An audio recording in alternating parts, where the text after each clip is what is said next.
किती रुपयाला batch sir? Good evening सर्व शिक्षक आणि भावी शिक्षकांचं टी 2025 मध्ये स्वागत आहे. बॅच 6 399 399 रुपयात टेस्ट सिरीजचा ग्रुप आपण जॉईन करायचा आहे. टेस्ट सिरीजच्या ग्रुपमध्ये हा राईट विजय सर, टेस्ट सिरीजच्या ग्रुपमध्ये जॉईन झाल्याच्या नंतर म्हणजे 8806597047 जो स्क्रीनवर नंबर दिसतोय त्या नंबरवर जॉईन फीस पे केला स्क्रीनशॉट पाठवा. जॉईन झाल्याच्या नंतर तुम्हाला दररोज नियमित टेस्ट मिळणारच आहेत. त्याच सोबत पीडीएफ नोट्स मिळतील, लाईव्ह सेशन आणि त्याचं रेकॉर्डिंग पण असेल.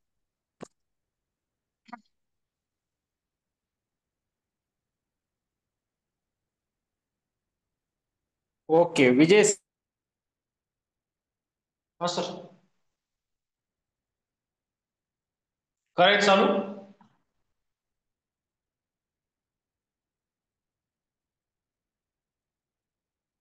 हॅलो, आवाज येतोय का? यस सर विजय सर. चालू.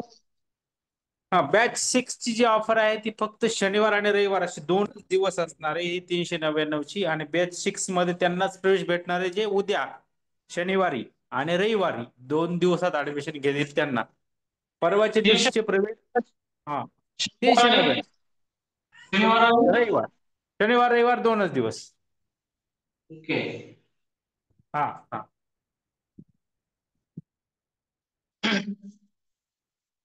चला, नमस्कार सर्वांना. पुन्हा एकदा आपण बरेच जण जॉईन झालेत. ग्रुपमध्ये लिंक शेअर करा सर्वांनी, तुमच्या मित्र-मैत्रिणींना, सहकाऱ्यांना पाठवा. आपण काल विभक्तीचे प्रकार व कारक अर्थ याच्यावरतीचं सेशन काल भेटलं होतं आणि कारक अर्थावरती जास्त भर द्या असं बऱ्याच जणांचं म्हणणं आलं. कारक अर्थ काय असतात? कारक अर्थ म्हणजे नाम व सर्वनाम यांचा वाक्यातील क्रियापदाशी काय नातं आहे, काय संबंध आहे हे सांगणं म्हणजे कारक अर्थ होय. बऱ्याचदा विभक्तीचे प्रकार हे विभक्तीच्या प्रत्ययावरून ओळखायचे असतात, हे मात्र सर्वांना माहिती आहे. परंतु कारक अर्थ जो असतो हा कारक अर्थ नाम वाक्यामध्ये कोणत्या प्रकारचं कार्य करत आहे त्यावरून कारक अर्थ सांगायचा असतो, कारक अर्थ सांगायचा असतो. आपल्याला पहिला प्रश्न इथं आपण लिहिला आहे आणि मला वाटतं स्क्रीनवर सर्वांना अतिशय व्यवस्थित स्क्रीन दिसत आहे. 6 प्रकारचे कार्य नाम करत असते. त्यामध्ये जर आपण पाहिलं तर षष्ठी विभक्ती जी आहे, षष्ठी विभक्तीचा कारक अर्थ किंवा षष्ठीचा प्रत्यय ज्या नामाला लागलेला असतो ते नाम क्रियापदाशी कारक अर्थ प्रस्थापित करत नाही, ते उपपद अर्थ तयार करते. त्याच्यानंतर जे आपली शेवटची जी विभक्ती त्याला आपण संबोधन म्हणतो. हे जे संबोधन विभक्ती जी आहे ती सुद्धा कारक अर्थ तयार करत नाही. नामाचा क्रियापदाशी संबंध येऊ शकतो परंतु कारक अर्थ त्या ठिकाणी प्रस्थापित करता येत नाही. नामाकडून कार्य होऊ शकते परंतु कारक अर्थ या दोन विभक्तीचे तयार होऊ शकत नाहीत आणि म्हणून एखाद्या नामाकडून किती प्रकारचे कार्य केले जातात तर त्याचं उत्तर असणार आहे 6. ओके. त्याच्यानंतर पुढचा प्रश्न आहे, गणेश 5 आठवडे खो खो खेळला आणि प्रश्न असा विचारलेला आहे की अधोरेखित नामाचा कारक अर्थ सांगा. आता कारक अर्थ आहे आठवडे है ना, नाम आहे आठवडे है ना, आठवडे नाम आहे. या नामाचा खेळला या क्रियापदाशी काय संबंध आहे, कधी खेळला, किती खेळला, केव्हा खेळला, कुठे खेळला हे सांगत असताना वेळ सांगितलेली, वेळ वेळ सांगितलेली आणि वेळ ज्यावेळेस त्या ठिकाणी सांगितलेली असते त्यावेळेस त्याला आपण अधिकरण म्हणतो. म्हणजे अधिकरण हा कारक अर्थ, अधिकरण हा कारक अर्थ त्या ठिकाणी या वाक्यातील आठवडे या नामाचा त्या क्रियापदाशी जो कारक अर्थ सांगलेला आहे तो आहे अधिकरण. ठीक आहे. त्याच्यानंतर प्रश्न क्रमांक 3, फक्त त्याच्या हातून हातून फक्त त्याच्या हातून हे काम होऊ शकते आणि विचारलंय असं की अधोरेखित शब्दाची विभक्ती आणि कारक अर्थ सांगा. शब्द आहे हातून, नाम आहे हातून, होऊ शकते है ना, कशाच्या साह्याने, कोणत्या साह्याने, कोणत्या साधनाच्या साह्याने, कोणत्या घटकाच्या साह्याने काम होऊ शकते. आता ऊन होऊन म्हणलं, ऊन होऊन म्हणलं की पंचमी विभक्ती आली, म्हणजे याचं उत्तर आपल्याला सांगता येईल विभक्ती पंचमी. परंतु कारकार्थ जर म्हणलं, हातून म्हणल्यावर साधन आले शकते, तर कारकार्थ आपल्याला साधन घ्यावं लागेल. साधन, साधन म्हणजे काय? साधन याचा अर्थ काय? साधन याचा अर्थ करण, म्हणजे इथं करण हे कारकार्थ त्या ठिकाणी आपल्याला सांगावं लागेल. ठीक आहे. त्याच्यानंतर जर आपण बघितलं प्रश्न क्रमांक 4, मधु मागे फिरला, मधु मागे फिरला, कारक अर्थ सांगायचा. या प्रश्नाचा कारक अर्थ सांगा. चौथ्या प्रश्नाचा कारक अर्थ सांगा सर्वांनी.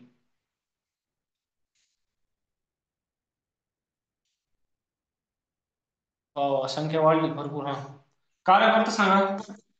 आता इथं फिरणारा मधु आहे, कर्ता मधु आहे, नाम मधु आहे है ना, मधुला कुठला विभक्ती प्रत्यय लागलेला नाही ना, कर्ता फिरणारा कर्ता मधु आहे. आणि ज्यावेळेस एखाद्या नावाला विभक्ती प्रत्यय लागलेला नसतो, ते नाम प्रथमामध्ये असते, त्याचा कारक अर्थ हा त्या ठिकाणी कर्ता आहे. या वाक्याचं उत्तर काय? कारक अर्थ कर्ता, मधु. ठीक आहे. घोड्याने राजास पाडले, घोड्याने राजास पाडले, तर या घोड्याने नामाचा विभक्तीचा प्रकार सांगायचा. विभक्तीचा प्रकार, विभक्तीचा प्रकार सांगायचा. द्वितीय कशी? द्वितीय कशी? ने, ए, शी, निशी, इही, सर्व पुन्हा घ्या सर. बर, हा, ने प्रत्यय लागलाय ना, ने तृतीयाचा प्रत्यय, हा तृतीया, नेशी निशी तृतीया. हा जो प्रत्यय आहे घोड्याने या नावाला लागलेला, तो तृतीय विभक्तीचा. चतुर्थी कशी? तृतीयाचा प्रत्यय आहे, नेशी निशी, तृतीयाचा प्रत्यय आहे, नेशी निशी इही. ठीक आहे. पहिल्या वाक्यामध्ये जर आपण बघितलं तर एखादं नाम 6 प्रकारचं कार्य करू शकते. कारक अर्थ 6 आहेत. गणेशने 5 आठवडे खो खो खेळला. आठवडे या नावाचा कारक अर्थ वेळ सांगतोय, म्हणून अधिकरण घेतले. अधिकरण म्हणजे वेळ किंवा स्थळ. त्याच्यानंतर फक्त त्याच्या हातून हे काम होऊ शकते. ऊन होऊन प्रत्यय लागलाय, पंचमीचा प्रत्यय लागलाय. काम होऊ शकते कोणत्या साधनाने? हातून, है ना, हाताने काम होऊ शकते त्याच्या, त्याच्यामुळं करण म्हणजे साधन हे कारक अर्थ इथे येतो. चौथा आहे मधु मागे फिरला. मधुला कुठलाही विभक्ती प्रत्यय लागला, ते नाम प्रथमामध्ये आहे आणि याचा कारक अर्थ जो आहे तो कर्ता असतो. घोड्याने राजास पाडले, है ना, पाडणारा घोडा कर्ता घोडा आहे, त्याला ने प्रत्यय लागलाय. नेशी निशी तृतीय विभक्तीचा प्रत्यय असल्यामुळे या नामाचा विभक्तीचा प्रकार हा तृतीय आहे. तृतीय विभक्ती, तृतीय विभक्ती. ठीक आहे. चलो नेक्स्ट क्वेश्चन घेऊया पुढे. मला वाटतं की हे 5ही प्रश्न सोपे होते. 5ही प्रश्न सोपे होते. ठीक आहे, पुढे जाऊया.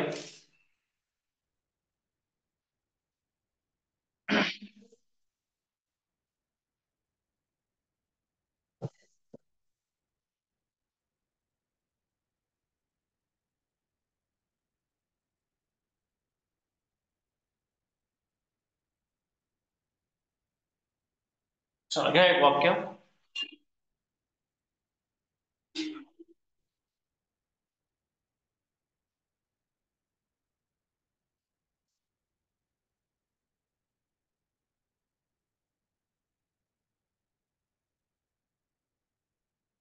मी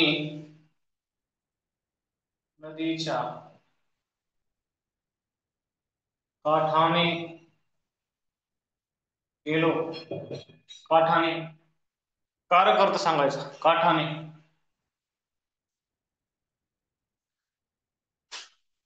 कारक अर्थ.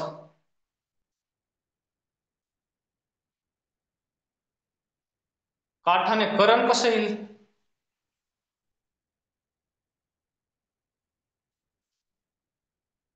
स्थळ सांगितलं, नदीचा काठ. गेलो, कुठे, कसा, कुठे गेलो, कुठून गेलो, काठाने. स्थळ सांगितलं ना, स्थळ. काही अधिकरण, अधिकरण, कारक अर्थ, कारक अर्थ काही अधिकरण. ठीक आहे. चला पुढचा प्रश्न घेऊ.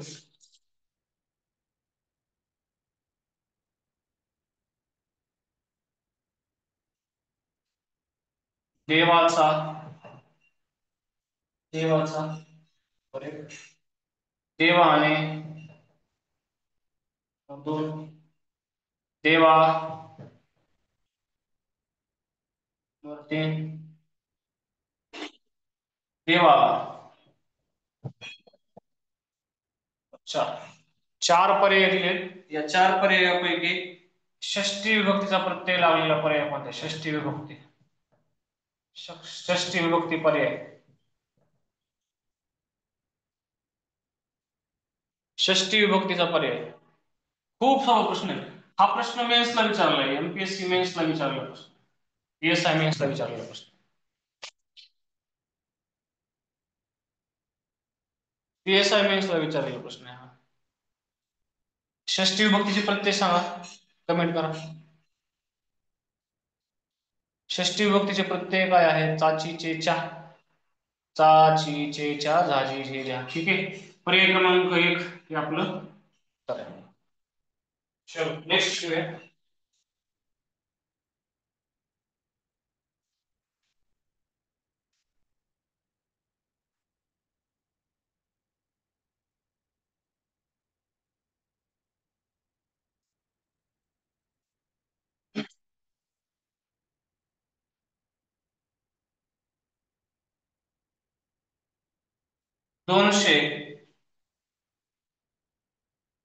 200 रुपयांना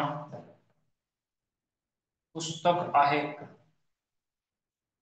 200 रुपयांना पुस्तक आहे विभक्तीचा प्रकार सांगा रुपयांना अधोरेखित केले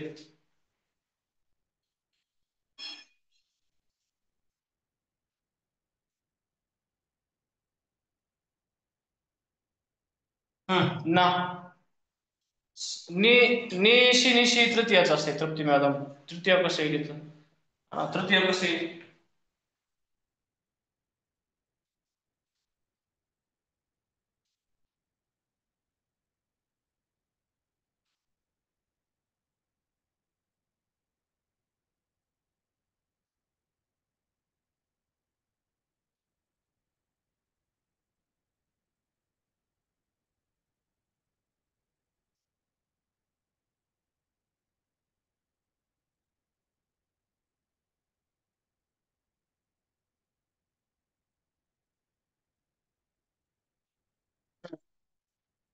चतुर्थी येते हा चतुर्थी ठीक आहे पुढचा प्रश्न घेऊया द्वितीय व चतुर्थी द्वितीय नाहीये चतुर्थी देत आहे आताच्या कंडिशनला द्वितीय कधी म्हणायची चतुर्थी ते मी तुम्हाला सांगतो आता ज्यावेळेस आपण क्रियापद घेणार आहे द्विकर्म क्रियापद ज्यावेळेस येईल व्यक्तिवाचक कर्म वस्तुवाचक कर्म त्या बाबतीमध्ये घेऊया आपण आता येईल चतुर्थी चला पुढचा प्रश्न घेऊया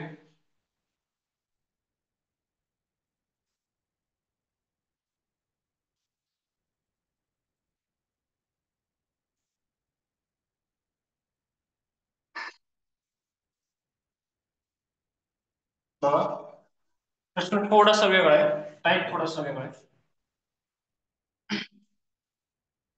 गरीबा गरीबा गरीबा डॅश दुबाडणे दुबाडणे बरे नाही काय ऑप्शन येईल इथं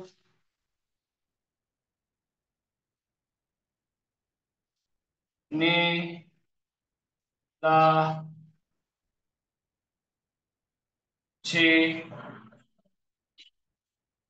ना 1 2 3 4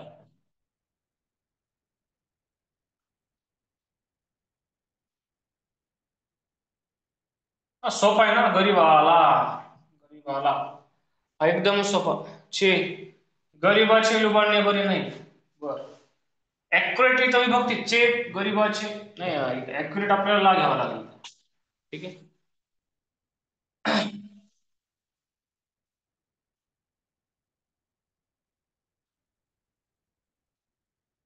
कर्णाने कर्णाने इंद्राला इंद्राला कवच कुंडल कवच कुंडल दिली. विभक्तीचा प्रकार सांगा.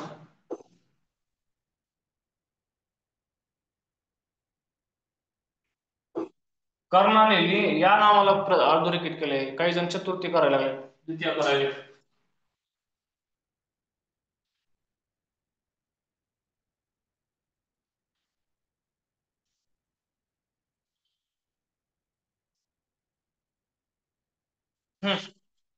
तृतीय नेशी निशी ने प्रत्यय लागले ना. तृतीय विभक्ती. तृतीय विभक्ती. ठीक आहे.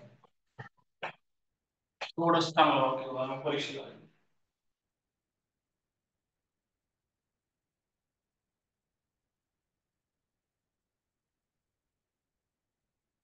दशरथाने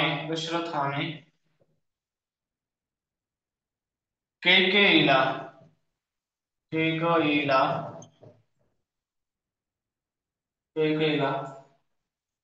दोन वर दिले. थोडस मुद्दामून घेतले. मला वाटतं काल घेतलं होतं वाक्य, आपण डबल घेतले. कैकेयीला.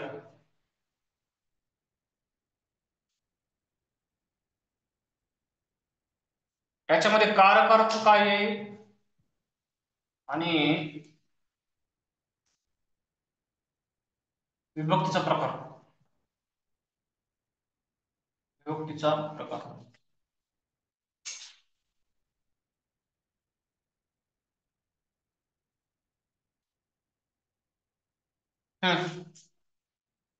ला प्रत्यय लागले ना. आता इथं व्यक्तिवाचक कर्म आहे, अप्रत्यक्ष कर्म आहे. आणि अप्रत्यक्ष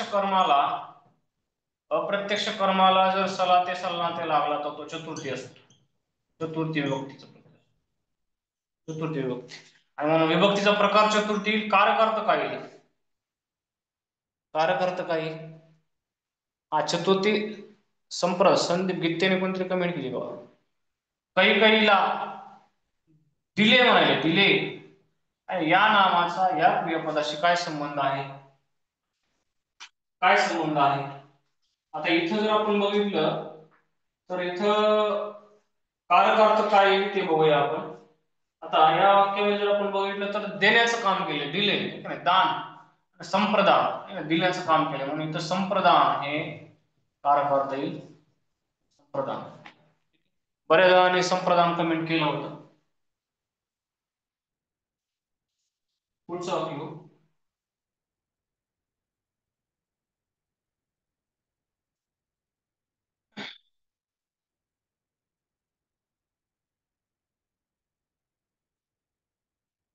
कारक अर्थावरती फोकस करा.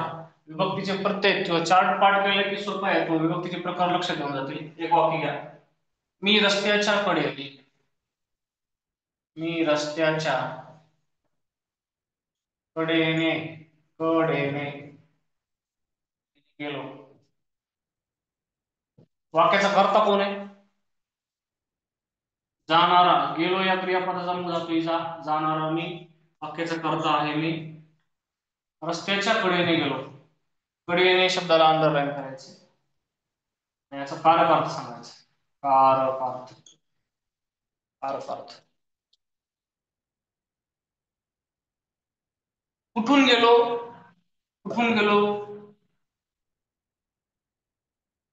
कडेने गेलो. कुठून गेलो? कडेने गेलो. म्हणजे इथं अधिकरण आहे. अधिकरण दॅट मीन्स स्थळ. कारक अर्थ आपला अधिकरण येणार आहे. ठीक आहे. चला आणखी वाक्य घेऊ. तो रेल्वेस लटकून गेला.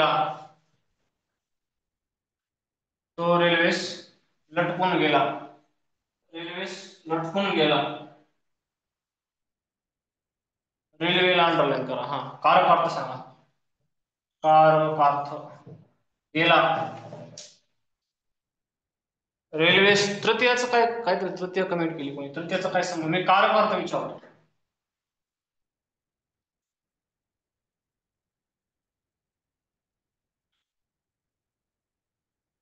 कशाच्या सहाय्याने गेला?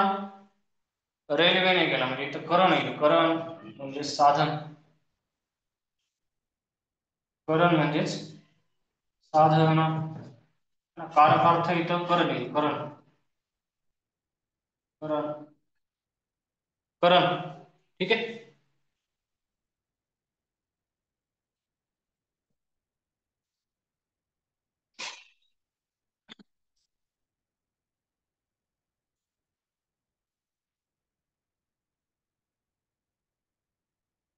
उंदीर.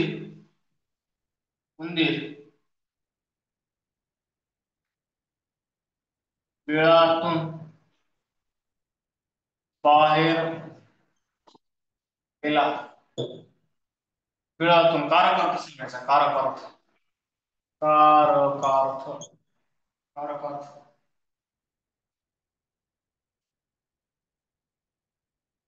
बिळातून.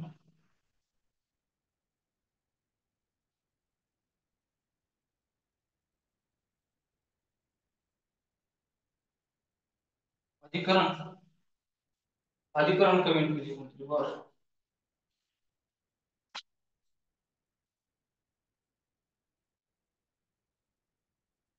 अपादान. करा कमेंट पट पट पट पट. समजलं असेल तर उत्तर सांगायचं कमेंट मध्ये.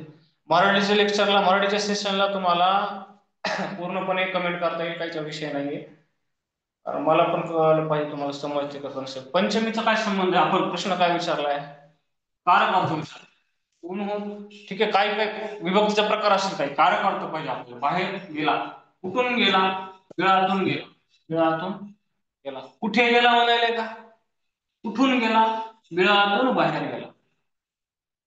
दुरावा झाला नाही का? दुरावा. वियोग. आणि इथं अपादान. दुरावा. हा कारक अर्थ इथे. दुरावा. अपादान.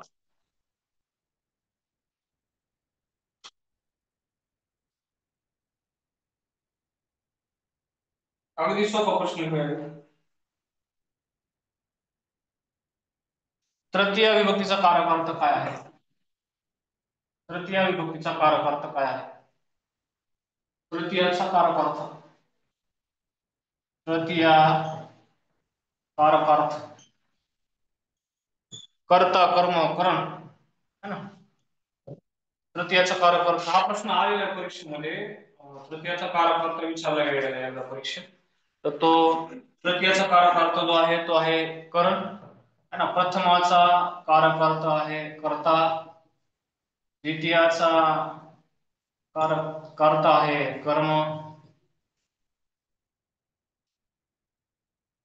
याच्या आधारे एक वाक्य करायचं का तयार? कारक अर्थ कर्म असेल असं. हा बघा ना. राजाने प्रधानास बोलावले. प्रधानास कारक अर्थ काय असेल? या नामाचा कारक अर्थ काय असेल? कमेंट करा. ऑलरेडी मी उत्तर सांगून बसलोय. कर्म. कर्म. ओके. कमेंट करा. प्रधानास. राजा बोलावण्याची क्रिया प्रधानावर करायला म्हणजे कर्म आहे आणि कारक अर्थ कर्म त्या ठिकाणी येईल. कारक अर्थ कर्म येईल. ठीक आहे. अशा प्रकारचं वाक्य आलं. प्रधानाला जर अधोरेखित केलं असेल आणि कारक अर्थ विचारला असेल तर डायरेक्ट कर्म उत्तर लिहून टाका. काय अर्थ? प्रथमाचा कारक अर्थ कर्ता आहे. द्वितीयाचा कारक अर्थ कर्म आहे. तृतीयाचा कारक अर्थ आपण लिहिलाय करण आहे. चतुर्थीचा चतुर्थीचा कारक अर्थ जर आपण बघितला तर तो आहे संप्रदान. करण म्हणजे साधन. करण म्हणजे साधन. संप्रदान या शब्दाचा अर्थ होतो दान किंवा भेट. याचे एक वाक्य घेऊ आता आपण चतुर्थीचं. म्हणजे कारक अर्थ संप्रदान जर आपण बघितला तर तो आपल्याला लक्षात आला पाहिजे.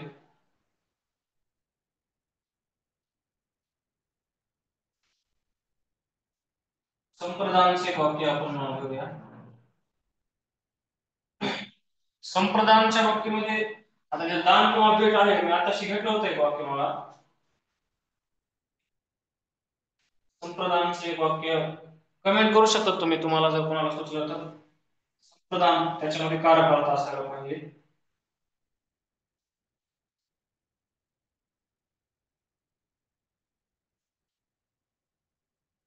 ते आता वाक्य घेतलं होतं, दशरथाने कैकेयीला 2 वर दिले, कैकेयीला दिले, किंवा असंच वाक्य आपल्याला तयार करता येईल.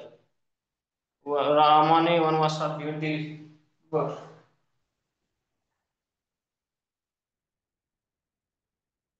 संप्रदानाचं वाक्य कमेंट करा भाऊ, कोणी कोणाला येईल का? संप्रदान म्हणजे ते बघा, आईने आईने दास आईने मुलास आशीर्वाद आशीर्वाद दिला. कारक अर्थ काय? मुलास काही कारक अर्थ उल्हास दिला नाही. संप्रदान, आम्ही गुरुजींना दक्षिणा दिली, चालते, काय अडचण नाही. ठीक आहे, इथं संप्रदान आपल्याला सांगता येईल. पुढचं वाक्य घेऊया. पुढचं वाक्य त्या ठिकाणी आपण घेऊया.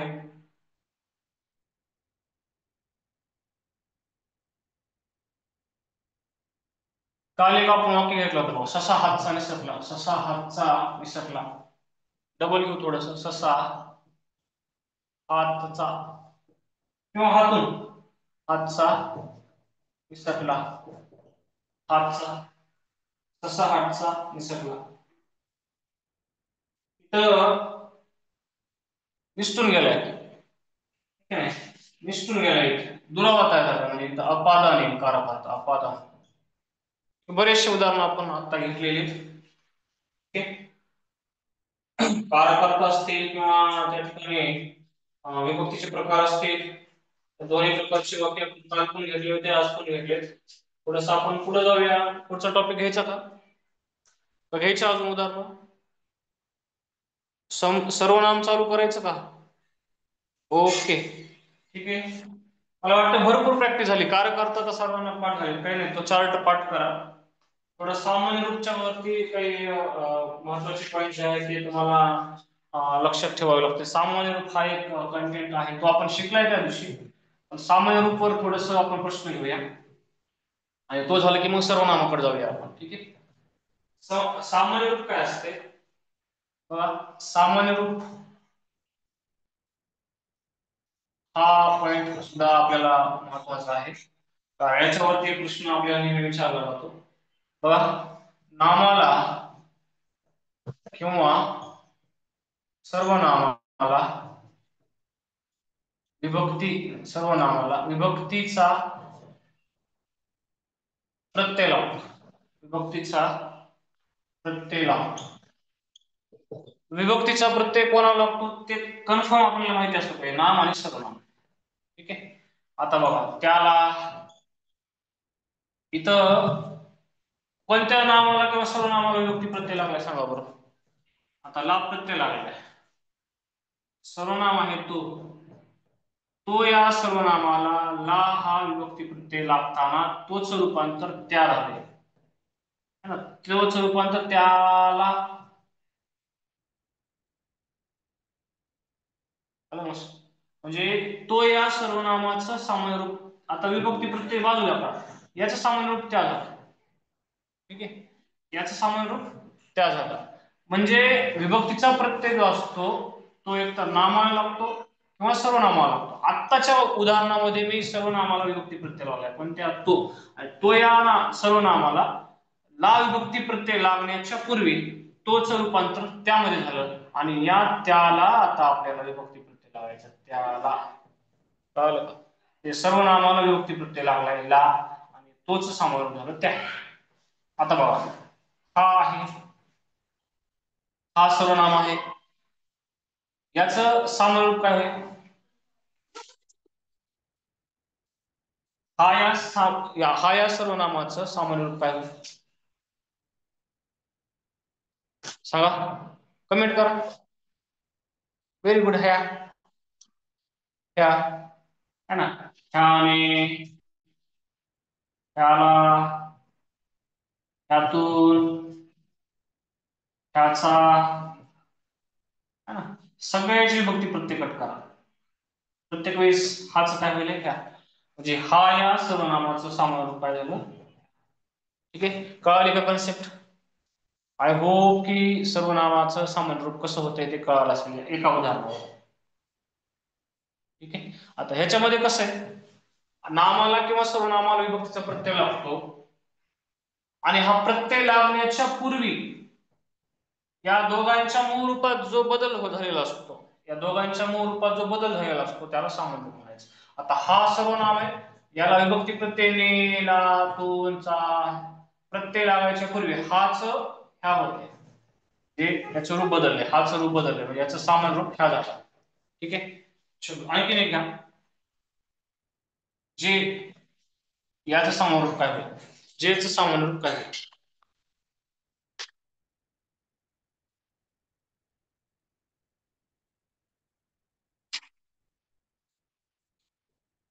जे, ज्याने, ज्याला, ज्याचा, ज्यातून,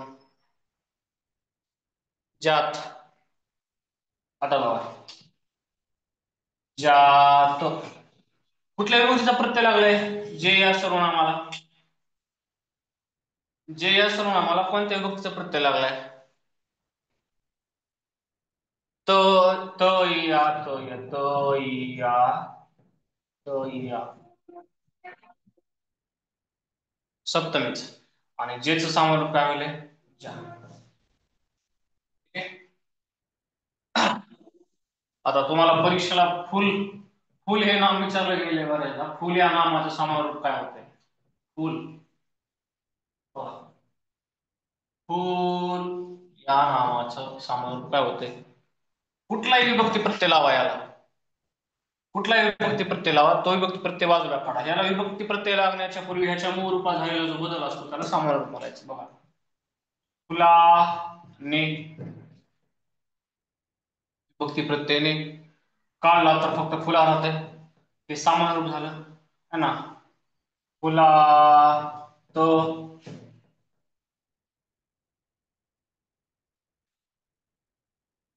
फुलास, फुलास, फुलाहून. म्हणजे कुठलाही विभक्ती प्रत्यय लागण्याच्या पूर्वी फुलच, फुला, फुला, फुला, फुला याचं सामान्य रूप काय झालं. काही डाऊट. फुलाकडे काय, कडेचा काय संबंध आहे, कडे फुलाकडे विभक्ती प्रत्यय लावायचा आपली, बाकीच्या प्रत्ययाची काय गरज नाही. बाकीचा प्रत्यय लावायचा म्हणजे तुम्ही काय करता, इथं विभक्ती प्रत्यय सोडून दुसरा कुठला प्रत्यय लावला, नो डाऊट ओके, दुसरा कुठला प्रत्यय लावला तर त्याचा शब्दशः अर्थ बदलणार आहे ना. शब्द म्हणजे मूळ शब्द जे असतात, आता तसं तर शब्दाचे वेगवेगळे प्रकार आहेत. शब्दाचे शब्दसिद्धी टॉपिक तुम्ही बघत असता, शब्दसिद्धी, शब्दसिद्धी शब्द कसा तयार झाला, शब्दसिद्धी म्हणतो आपण. शब्दसिद्धीमध्ये शब्दाचे 4 प्रकार मानले, तत्सम शब्द, संस्कृत मधून मराठी जशाला तसे आलेले, मूळ रूपामध्ये बदल न होता मराठीमध्ये आलेल्या शब्दांना आपण तत्सम शब्द म्हणतो. त्याच्यानंतर जर आपण बघितलं तद्भव शब्द, तद्भव शब्द जर आपण बघितले, संस्कृत मधून मराठीत येताना ज्यांच्या मूळ रूपामध्ये बदल झालेला त्यांना आपण तद्भव शब्द म्हणतो. उदाहरणार्थ जर आपण बघितलं तर गृह हा संस्कृत शब्द, हा याच्यापासून घर हा शब्द तयार झालाय ना, घर हा तद्भव शब्द आहे. असो, त्याच्यानंतर आहे जर आपण बघितलं देशी शब्द, मराठी भाषिकांच्या म्हणजे मराठी लोकांच्या, महाराष्ट्रातील लोकांच्या बोली भाषेतला जो मूळ शब्द असतो आणि तो कधी आणि कसा आणि केव्हा कुठे कसा तयार झाला सांगता येत नाही, असे शब्द असतात ना देशी शब्द म्हणतात. शब्दसिद्धीमध्ये चौथा जो प्रकार असतो त्याच्यामध्ये जर आपण बघितलं परभाषीय शब्द, परभाषीय शब्द, ठीक आहे, परभाषीय शब्द है ना, म्हणजे भारतातल्या इतर ज्या काही भाषा आहेत त्या भाषातून मराठीमध्ये आलेले जे काही शब्द आहेत त्या शब्दांना परभाषीय शब्द म्हणतो. जसं की कानडी भाषेतून आलेले आहेत, हिंदी मधून काही आलेले आहेत, इंग्रजी भाषेचा प्रचंड प्रभाव मराठी भाषेमध्ये पडलेला आहे. आजकाल कोणी म्हणत नाही की आमचा पेशंट दाखल केलाय दवाखान्यात, आमचा पेशंट ऍडमिट केलाय म्हणतो, ऍडमिट है ना, ऍडमिट है ना, हा इंग्रजी स्वर आला ना, ऍडमिट म्हणतो आपण. ठीक आहे. म्हणजे परभाषी शब्द, गुजराती शब्द असतील, बंगाली भाषेतून आलेले असतील किंवा अरबी भाषेतून आलेले असतील, फारसी शब्द असतील आणि वेगवेगळ्या भाषेतून मराठीमध्ये आलेले शब्द जे असतात त्यांना परभाषी शब्द. आणि ह्याच्या व्यतिरिक्त जर आपण बघितलं तर शब्द अजून जे मूळ शब्द असतील त्या मूळ शब्दांना जर उपसर्ग लागला है ना, उपसर्ग म्हणजे काय, मूळ शब्द याच्या पूर्वी त्याच्या डाव्या बाजूला है ना. आता उपसर्ग, प्रत्यय घटित है ना आणि अभ्यस्त, अनुकरणवाचक, हे चार शब्द येतात परीक्षेला. त्याच्यातला एक प्रश्न 100% असतो. उपसर्ग घटित शब्द म्हणजे काय, उपसर्ग घटित म्हणजे ज्या शब्दाला मूळ शब्दाच्या अगोदर पूर्वी डाव्या बाजूला काही अक्षर जोडलेले असतात त्याला उपसर्ग घटित शब्द म्हणतात. ठीक आहे. सामान्य रूपकडे जाणार आहे मी आता, विषय निघाला म्हणून सांगतो एवढं एका मिनिटामध्ये. उपसर्ग घटित शब्द म्हणजे काय बघा, हिंसा, हिंसा शब्द आहे हा मूळ शब्द आहे, पण याच्या पुढे जर अ लावलं तर याचा अर्थ बदलतो है ना. हे अ काय आहे, उपसर्ग आहे. ठीक आहे. प्रत्यय घटित शब्द जर आपण बघितलं तर आपल्याला अनेक शब्द सांगता येतील. हा, प्रत्ययाच्या बाबतीमध्ये जर आपण बघितलं तर अनेक शब्द आपल्याला सांगता येते. जसं की आपण सांगतो माणूस शब्द आहे, त्याला की प्रत्यय लावला की अर्थ बदलतो है ना. की प्रत्यय लावला याला प्रत्यय घटित म्हणजे एखाद्या मूळ शब्दाच्या समोरून उजव्या बाजूला नंतर मूळ शब्दाच्या नंतर एखादं अक्षर जोडलं तर त्याला प्रत्यय म्हणायचं. आता हा काय विभक्ती प्रत्यय का सांगा बरं, की प्रत्यय हा काय विभक्ती प्रत्यय नाहीये ना. हा प्रत्यय घटित शब्द आहे. त्याच्यानंतर अभ्यस्त शब्द असतो.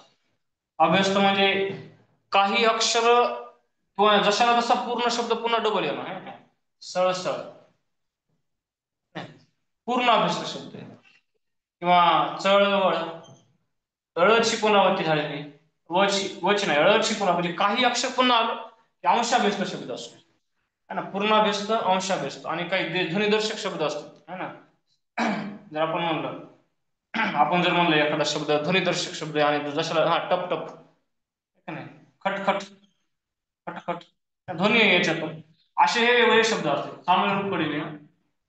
सामान्य रूपामध्ये सगळ्यात महत्वाचं काय आहे, थोडस विषयांतर नाहीये परंतु ते विभक्ती प्रत्यय सोडून कुठला तरी दुसरा प्रत्यय कमेंट मध्ये टाकला होता आणि त्याच्यामुळं हा विशेषण होतो का सर, हा दर्शक विशेषण होते ना, हा हे ठीक आहे. असं विशेषणाच्या टॉपिक मध्ये जाऊया. कोणतरी कमेंट केली हा विशेषण होते का, हा हे सर्वनाम विशेषण होते का, बघूया आपण थोडं ते त्याच्यामध्ये अजून डिटेल जायचे आपल्याला. काही काळजी करू नका, विशेषण टॉपिक अगदी पाठ करून घेऊया. ठीक आहे. तर मूळ शब्द जो असतो त्याला विभक्ती प्रत्यय लागल्याच्या नंतर त्याच्या मूळ रूपामध्ये झालेला जो बदल असतो त्याला सामान्य रूप म्हणतात. मी एक शब्द देतो त्याचं सामान्य रूप करायचं तुम्ही.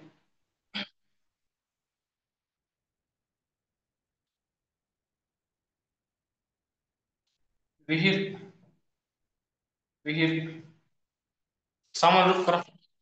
हा प्रश्न आलेला आहे. विहीर,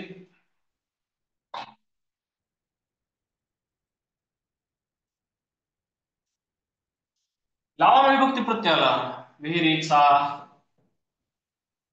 विहिरीचा, विहिरीत है ना. विहीरचं विहिरी सामान्य रूप होते, विहिरी. मी जे ट्रिक सांगितली त्याच्यानुसार सामान्य रूप करा, नाही तर नियम पाठ करायचे म्हणजे ह्याच्यामध्ये जवळपास 30 ते 35 नियम आपल्याला घ्यावे लागतील. तेवढी काही गरज नाही, सामान्य रूप ट्रिक्स नुसार निघतंय. ठीक आहे. घ्या पुढचा शब्द.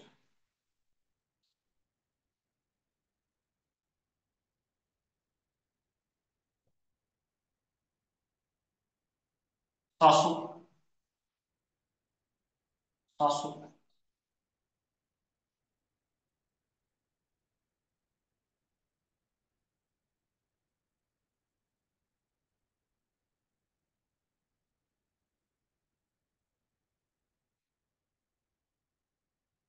हम्म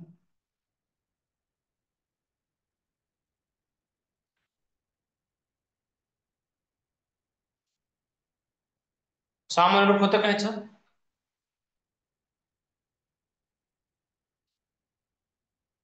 बघा एक साधा आणि सोपा प्रश्न विचारतो आता याच्यामध्ये सगळ्यांनी त्याचं सामान्य रूप सासूच केलंय.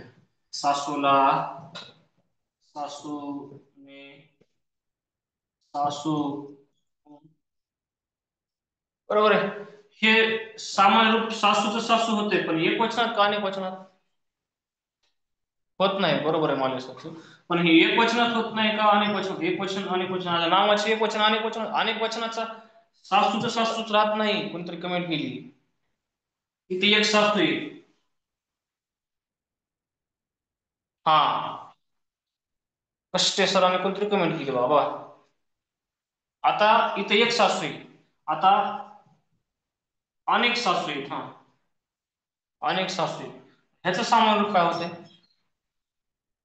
सास सासवांचा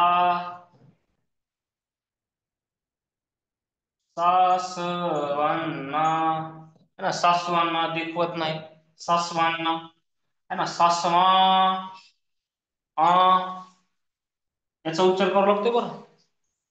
तीन मी डार्क केल्या. सासू या नामाचं अनेक वचनात सासवा त्याचा उच्चार नाकातून होते, म्हणून अनुस्वार अनुस्वार म्हणतोय. हा, सासवांच्या. वैशाली मॅडमने कमेंट सासवांच्या, सासवा. आता विभक्ती प्रत्यय बाजूला काढण्याचं सासवा, याचा सुद्धा उच्चार, हे सुद्धा वर्ण आहे मित्रांनो, हे सुद्धा वर्ण आहे म्हणून हे सामान्य रूप होते अनेक वचन सासूच. मुद्दा म्हणून हा प्रश्न घेतला होता.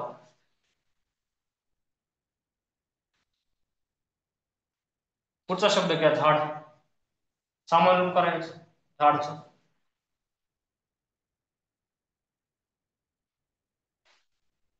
लावायला विभक्ती प्रत्यय झाडाचा,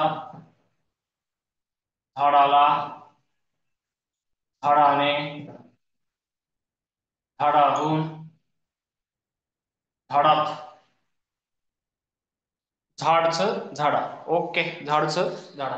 मला वाटतं सामान्य रूप कन्सेप्ट कळली. थोडेसे वेगळे प्रश्न घेऊया आपण याच्यातले, थोडेसे वेगळे घेऊया,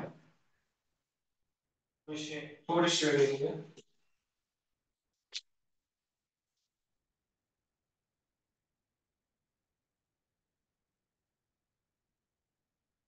धनको, नाव आहे धनको. जो कर्ज देतो तो धनको असतो. त्याचं सामान्य रूप करा.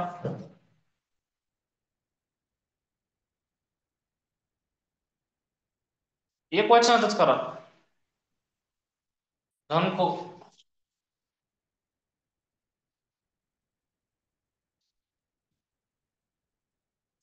तो धनको पुल्लिंगी नाव आहे. पुल्लिंगी नाव. त्याचा नियम आहे. एक उदाहरण म्हणून एक नियम सांगतो बघा. रुद्र दशवंत धनका कसं होईल? धनको टाईप करताना चुकलं असेल का बघा. ओकारांत, आता हा शब्द कसा आहे तो सांगतो, नियम सांगतो. ओकारांत,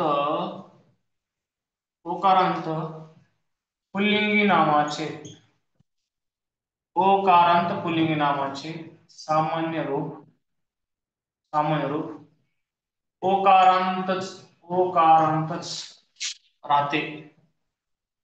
असे नियम आहेत बरं का ह्याच्यामध्ये, पण आपण ट्रिक्सनुसार करायला लागलो हे सगळं. धनको काय आहे? धनको म्हणजे व्याजाने पैसे देणारा, कर्ज देणारा, आणि ऋणको म्हणजे कर्ज घेणारा. ठीक आहे. धनको हा शब्द अर्थशास्त्रातला आहे. धनको स, बघा कोणतरी कमेंट केली, साक्षी मॅडमने. धनको स, स प्रत्यय लावला तरी धनकोच धनकोच राहतोय, बदल होत नाही मूळ रूपामध्ये. हा, धनको म्हणजे सावकार, बरोबर. धनकोस, धनकोला, धनकोहून, हे प्रत्येक वेळी धनको मूळ रूपामध्ये बदलच होत नाही, ओच ओकारांत राहते सामान्य. ठीक आहे.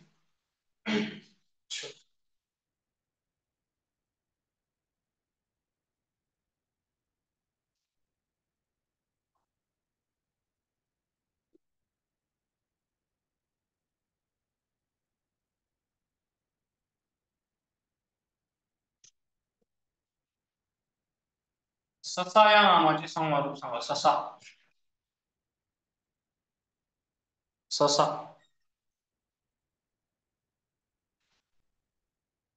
ससा, सशाला, सशाने, सशाहून, सच श होते, सशा, ने, सशाला, सशात, सशाहून, सशा. ससाचं सशा. ठीक आहे. सरांनी शेख सरांनी मगाशी सांगितल्याप्रमाणे मला वाटतंय शेवटचे आणि शेवट 6व्या क्रमांकाची बॅच आहे ना सर? 6व्या क्रमांकाची बॅच आहे ऑनलाईन टेस्ट सिरीज. त्याच्यानंतर कंटिन्युअसली टेस्ट सिरीजच्या बरोबर लाईव्ह लेक्चर्स आहेत, नोट्स आहेत. आज म्हणजे शनिवार आणि रविवार साठी ऑफर आहे, 399 बॅच आहे. आणि खरंच खूप छान उपक्रम आहे हा. आणि विशेष म्हणजे मी मी धन्यवाद मानतोय राम सरांचं की आता 229 जण ऑनलाईन आहेत. आणि विशेष म्हणजे मी फर्स्ट टाइम ऑनलाईन प्लॅटफॉर्मवरती लेक्चर्स घेतोय. साधारणतः 8 ते 9 वर्षापासून मी एमपीएससी मध्ये टीचिंग करत असताना फर्स्ट टाइम म्हणजे टीईटीच्या बॅचसाठी ऑनलाईन सेशन किंवा ऑनलाईन लेक्चर देण्याची संधी मला इथं मिळाली. खरं तर मी काय माझ्यापेक्षा खूप बरेच जण मोठे असतील वयाने, परंतु मित्रांनो एवढा छान प्लॅटफॉर्म आहे हा आणि एवढा खूपच छान घेत आहे सर. थँक्यू. खरंच बरं का ऑनलाईन प्लॅटफॉर्मवरती एवढा रिस्पॉन्स भेटतो आणि एवढे चांगल्या पद्धतीनं लेक्चर्स घेता येऊ शकतात, एवढा कॉन्फिडन्स मला अगोदर नव्हता. परंतु आता जवळपास 12-13 जण सेशन झाले. सर तुमच्या क्लासेसचे नाव काय आहे, तुमचा फोन नंबर द्या ना.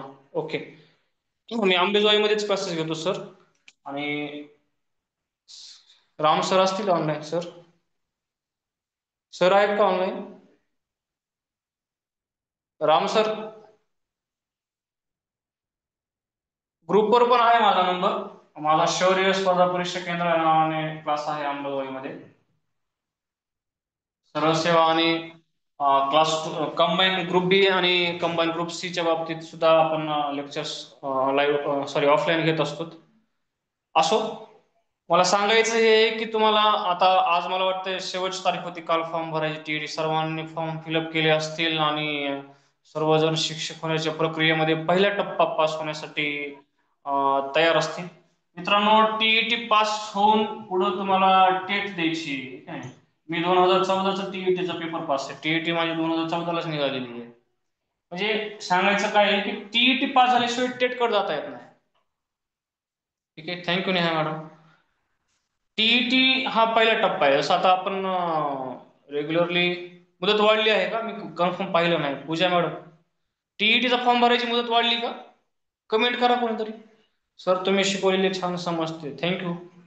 टीईटीची तारीख किती किती किती तारीख लास्ट झालेली? 12 तारीख झाली का?